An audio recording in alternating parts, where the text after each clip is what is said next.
সবার মধ্যে উচ্ছ্বাস, কারোর মধ্যে ক্লান্তি নেই, সবাই অনেক খুশি। আর দীর্ঘ 35 বছর পর রাকসু নির্বাচন হচ্ছে এবং আমরা এই রাকসু নির্বাচনের সাক্ষী। সেই সাথে আমরা জীবনের প্রথম ভোটটি দিচ্ছি এবং আমাদের জীবনের প্রথম ভোটটি কিন্তু দিচ্ছি আমাদের ছাত্র সংসদ নির্বাচনে, আমাদের প্রতিনিধি নির্বাচনে।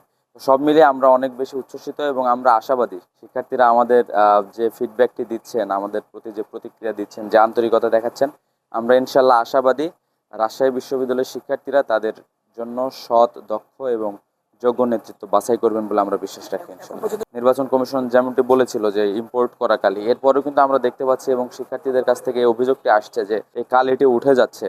তো এই ব্যাপারে আমরা প্রশাসনের কাছেও আমাদের অভিযোগ জানিয়েছি এবং হচ্ছে যে আপনাদের মাধ্যমে আবারও জানাতে চাই যে যত দ্রুত সম্ভব এই প্রবলেমটিকে অ্যাড্রেস করে সলভ করতে হবে।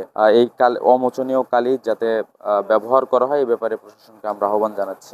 এখনো আমরা অবজারভেশন করছি, আমরা এখনো হচ্ছে রেড কার্ড বা গ্রিন কার্ড কিছু দিতে চাই না। আমরা অবজারভেশন করছি, শিক্ষার্থীদের সাথে কথা বলছি যারা ভোট দিয়েছেন এবং যারা ভোটের জন্য অপেক্ষা করছেন। ইনশাল্লাহ আপনারা দেখতে পাবেন।